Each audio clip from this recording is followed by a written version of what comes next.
Hello friends, and welcome back to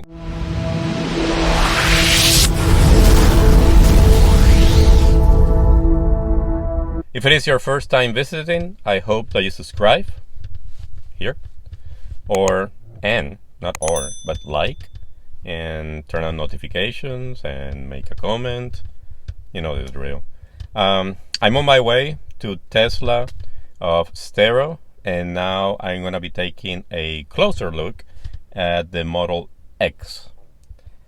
The previous episode, which was the review of the Model Y, by the standards of the channel, was fairly successful. In about 4 days it had almost 1,000 views, which breaks a lot of records for the channel. So yeah, that's what I'm going right now. Take it out for a spin and compare it to the Model Y. Okay, so I'll see you when I get there. Okay.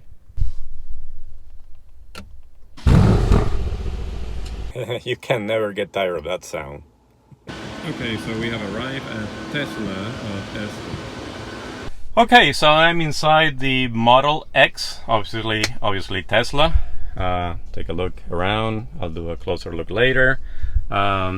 But basically, this is the top of the line of the Tesla models.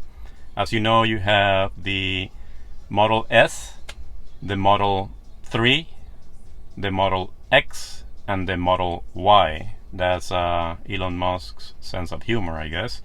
And this one starts at around $95,000. And now, what is the difference between this one and the Model Y? Well, to tell you the truth, there aren't that many differences, other than you have two displays. This one's similar to the Model Y, essentially the same features, and then one like a traditional car right in front of the steering wheel. The Model X has a longer range, but not that much longer. The Model Y has about 316 under optimal conditions, 360 miles. This one has about 345 miles, again under optimal conditions. Has the same, basically, two motors. The only difference is it has an adjustable suspension, for example, and then the doors, and I will show you later, are automatic. You can open them and close them automatically with the fob that looks like basically the car, which is also an option for the Y, but obviously it doesn't have the feature of opening and closing the doors with the fob. It has crazy acceleration.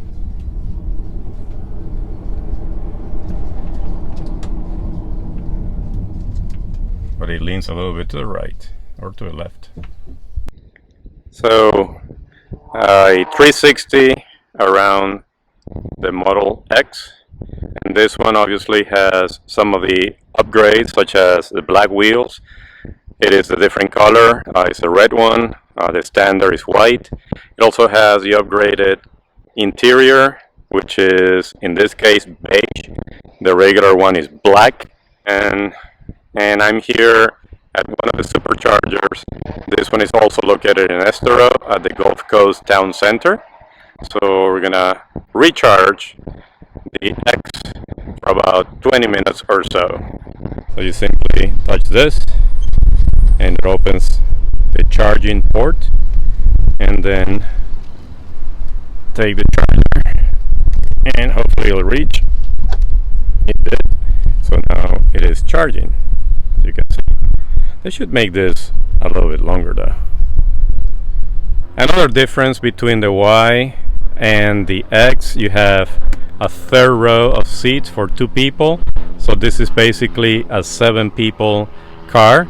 Obviously you can push it forward and you have the trunk space or the cargo space.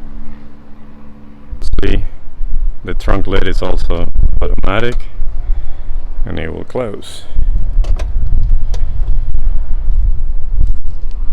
And as I mentioned, using the fob, you press it twice, I believe. It opens the driver's side door. Close it again. Open it. And you press it again, it opens the passenger door. and that's just with the fob. And it will close it too. Additionally, you can just press here and it will open the door. Almost full. Yep, open the door, and the music is already running. So as I said, the car is currently charging. When I picked it up, it only had about a 64 mile range. Now it's charging. It's saying that for a full charge it will take about an hour and 10 minutes. Right now it has charged already to 78 miles. And while you're charging, if you want to watch Netflix, obviously you have to have a subscription. Netflix, Hulu, you can watch Auto Freeway on YouTube while you're charging, Twitch, and also Tesla tutorials. Or you can simply listen to your favorite tunes. And this is the navigation. This is where we're currently at. As I mentioned, the Gulf Coast Town Center. And there are 8 supercharging stations here in this location.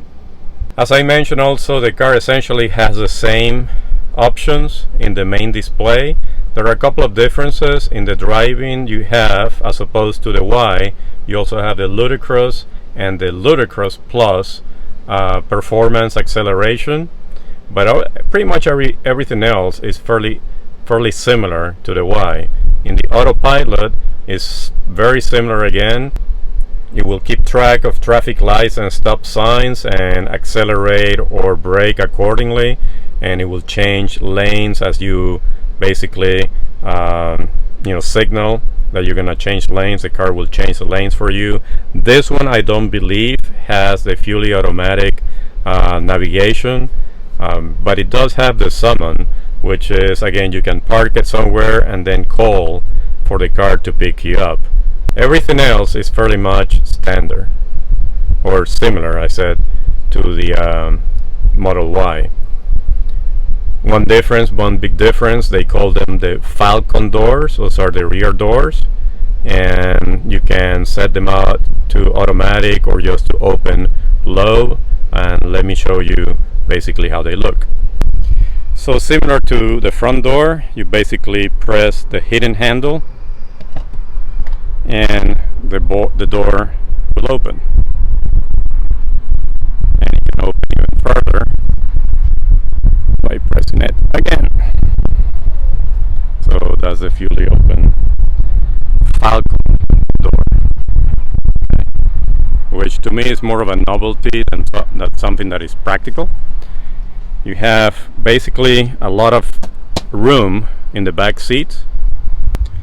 I'm on the in the back seat, and obviously in the driver location I put the driver seat basically to where I will drive it, and it's a little bit tight, but I'm assuming that this one can move. I thought it could move a little bit, but it doesn't move. But still, I mean, it's reasonable space for at least 3 people, and if you wanted to, a couple in the back.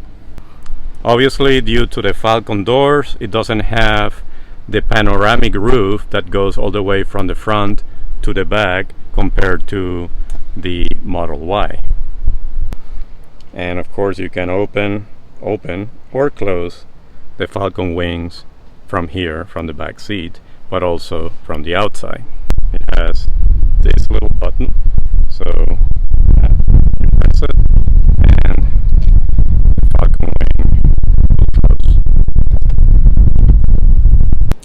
So after approximately, I will say 10 minutes or so, it's already to 129 miles. That remember, I had about 64 miles when I arrived here, or a little bit less than 64 miles of range. Now it's almost twice in less, or about 10 to 15 minutes. So in an hour, according to the computer, it will have a full charge, or around 345 miles.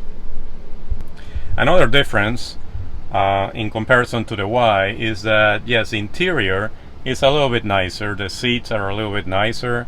It has what looks like a wood grain finish on the dashboard, and here in the center console you can open this for storage, and it's plenty of storage. Wow, it goes all the way back there. It has, I believe, charging station somewhere for the iPhone or the an Android.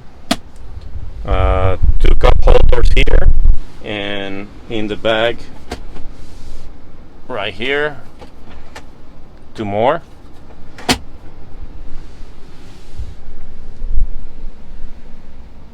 One of the main differences, as I mentioned before, is the suspension, where you can modify the suspension. It can be lower in the highway, or never, or always, and it has adaptive suspension damping, comfort, auto on sport, but also the ride, you can lower or raise the ride from very high, standard, low, and very low. So the main question to me is, at 95,000 bucks compared to the 47 or so, 48 of the Model Y, do you get twice the value of the Model Y? Do you get twice the range? I don't see it. I mean, it's a nice car. The Model Y is also a very nice car, but the X, I just don't see, a $50,000 difference in this car. Yes, it has some additional gizmos, some additional differences compared to the Y, but I don't think that they are justifiable at that price. Again, as I said, $50,000 price difference.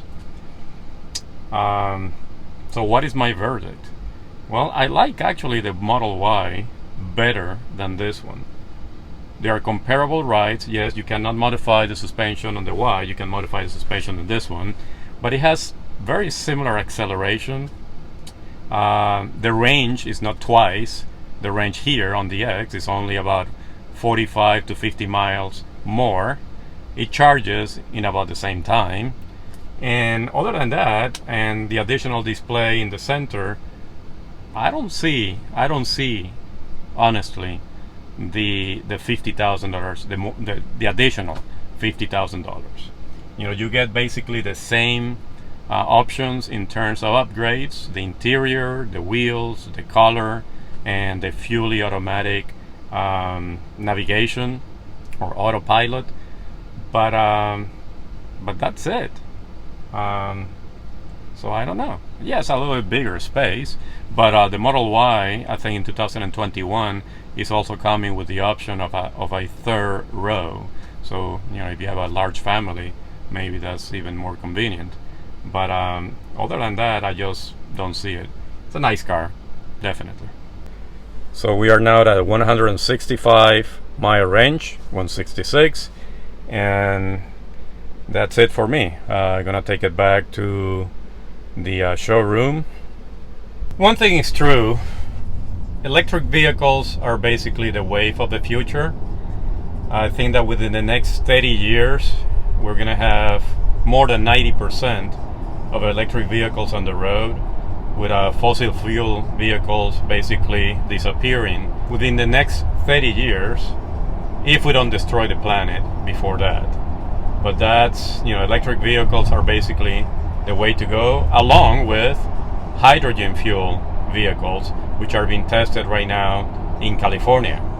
Hopefully that will be another option in the future, and somewhat affordable. Right now, electric vehicles are not necessarily overpriced, but I won't say that they are available for a lot of people. The cheapest of the electric vehicles of Tesla is a Model 3, and that starts at around, what did I say before, around $37,000.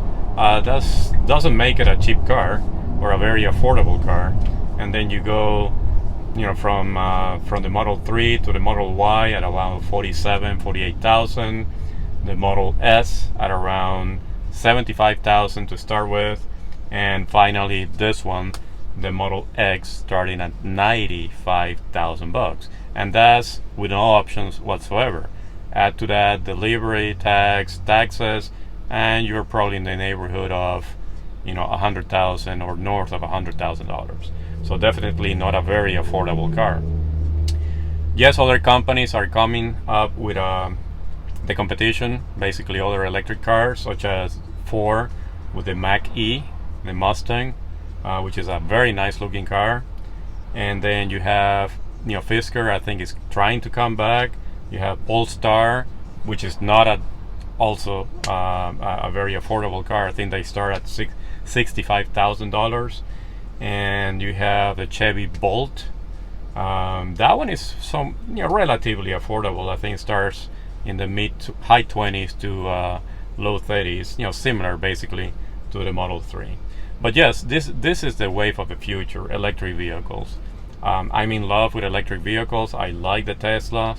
Not necessarily the overall finish or quality of paint, but basically the technology. As I said before, you're driving a computer on wheels, and that's what Tesla is all about, technology. So let me know what you think. I mean, you already saw the Model Y in my previous episode. Now you have a comparison with the Model X. Is it worth it? The difference. As I said, $50,000 more for the Falcon wings, a little bit more range, and more standard looking features that you find in a regular car, such as the air vents for the air conditioning. In the previous one, you don't actually see the vents, and here on the driver door, you have the controls for the rear view mirrors, the outside view mirrors, and the windows. I think that the windows also are in the same location for the Model Y, but not for the rear view mirrors, which are on the actually on the main screen.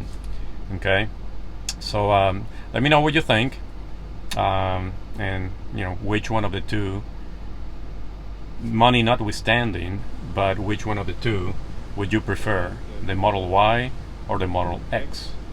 Okay, so remember, again, subscribe, like if you like the video, turn on the notifications so you know when I'm posting the next video, and I will post the winner of the giveaway, the splitter and the t-shirt, in the community.